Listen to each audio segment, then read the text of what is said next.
I'm Rebekah KPSS, and firstly I'd like to thank all of you for coming and for taking the time to address our concerns about the seismic effects that legislation regarding gender ideology is having on women and girls in the real world. I'm here representing Keep Prison single sex who are involved in ongoing grassroots campaigning on behalf of women in prison. My interest in this is twofold, not only as a women's rights campaigner but also as an ex-inmate. And I speak for my incarcerated sisters while they are effectively silenced, and I hope that my words do sufficient justice to their feelings about this matter. Our groups have staged demonstrations both on prison grounds and in street campaigns, and so this opportunity to bring these issues to a wider audience is greatly appreciated. I'd like to discuss both the present state of women's prisons and the devastating effect that the decision to introduce trans-identifying male prisoners into an already fraught environment is having. I'm confident that I speak for every woman present today, if not every single woman in society, when I say that a custodial prison sentence is one of our worst nightmares. It changes lives and not for the better. All control is instantly relinquished. Women inside have no financial security. The jobs that we can get in prison earn just £10 to £20 per week, and we rely on this being topped up by people on the outside sending us money, and we have no access to our own bank accounts. We are in real danger of losing our homes because we can no longer make rent. We are locked away from our families. Our only contact is by letter and brief 10-minute calls. Visiting time is the highlight of our week, and that requires a bureaucratic process of application. It can't be stressed enough how emotionally taxing this is to have contact with our loved ones regimented by factors beyond our control. We eat, sleep and work to a strict schedule, and we are sanctioned if we're unable to keep to it. We live in constant dread of having privileges revoked. Education is available but is limited to GCSE level English and Maths. Open prisons fare slightly better. One that I was held in, Askham Grange, has an elderly IT suite in which you can earn basic qualifications in computer literacy. It is woefully outdated and of no tangible benefit on the outside. When I was inside, the only available option for higher education was an NVQ in hairdressing.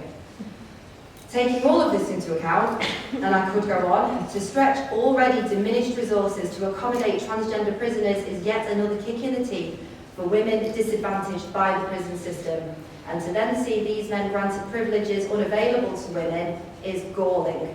This is before we even consider the danger posed by them. The current policies only benefit men at the expense of women inside, already struggling with loss of control and greatly reduced quality of life. Shockingly, funds allocated to build 500 greatly needed mother and baby units has been diverted to create single cells with en-suites for male prisoners that identify as women. Again, this is in the female estate. It is a no-brainer for male prisoners to utter the incantation of transgenderism, and this process was always going to be exploited. The predictable outcome starkly illustrates how men's demands have steamrolled these incarcerated mothers' need to be housed adequately with their newborn babies without predatory males, some of whom are convicted of child sex offences in their spaces. This is an enraging miscarriage of justice. I'm also a former inmate of HMP style in Cheshire. The conditions inside were as bleak then as they are now. Healthcare was not a priority. Women were and are terribly unwell, with god-awful diets and no good treatment plans. Mental health care is practically non-existent. We are talking about a forgotten population of the most achingly vulnerable women that society has left behind. Self-harm is endemic. The statistics say that the prevalence is 5 times higher than the rates in men's prisons. In reality, this translates to the fact that the women I knew inside that didn't self-harm were a clear minority. Many of the inmates are mothers. They miss their babies, and you can hear them crying every night after lights out. The fear, pain and despondency they feel is palpable. There are women as well who feel safer in prison. They welcome institutionalisation, even under these dire circumstances, because their lives have been fraught with and rent asunder by male violence from their fathers, friends, strangers, partners and husbands. We know the numbers. 60%, well over half, report experiencing domestic violence, 30% report sexual assault, There is no provision for therapy or meaningful recovery, so they make the best of what they have, which up until recently was an exclusively female, relatively safe space. Taking all of these tragic factors into account, it should be a scandal that these women, with literally nothing to shield them, are now being subjected to men, very violent, manipulative, aggressive men in the tiny spaces that they are permitted.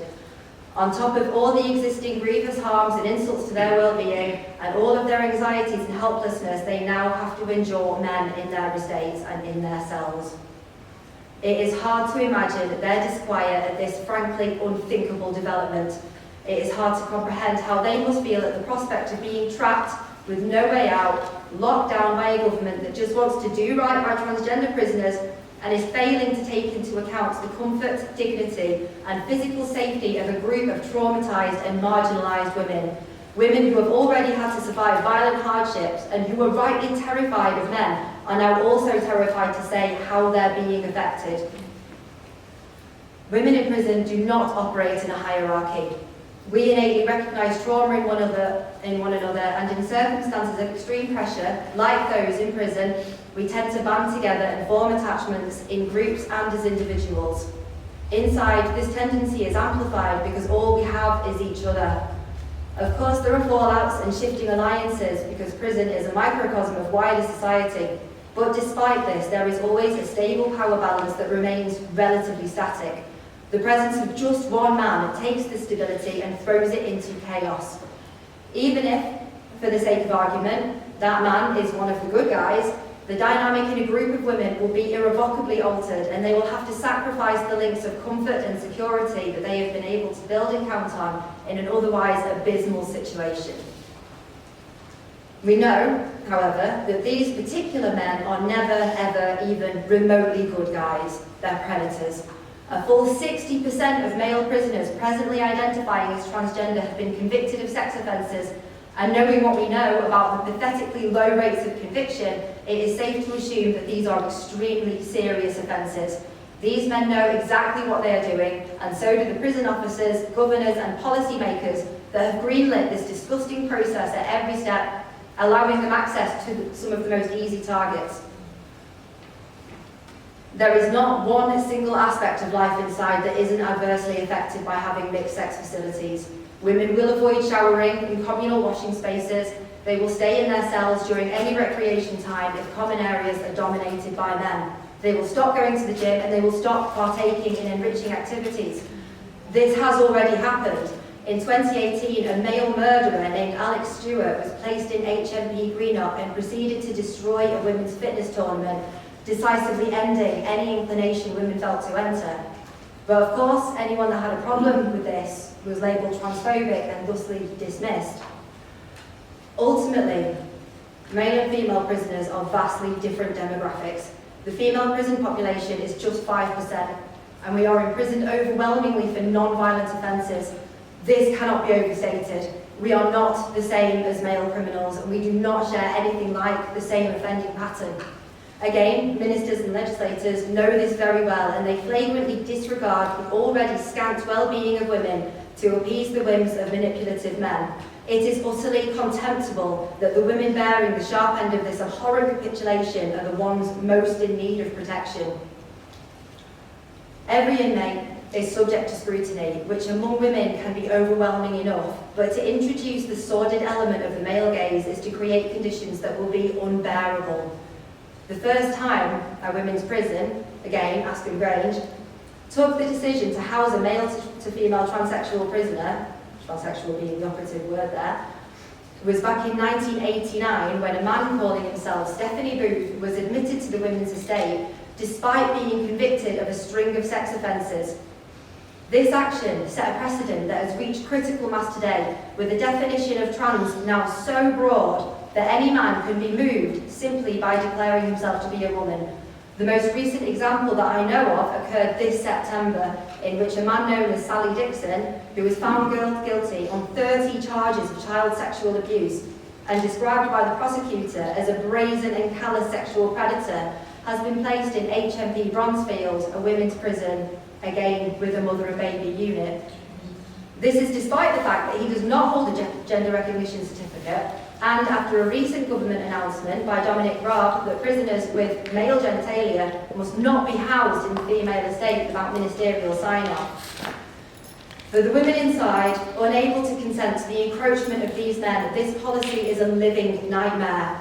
The only reliable constant that I had during my time inside was the support and understanding of other women. It is utterly dreadful to consider women in those same circumstances unable to sleep, work, eat, socialise, and even wash themselves without continued and unwanted male presence.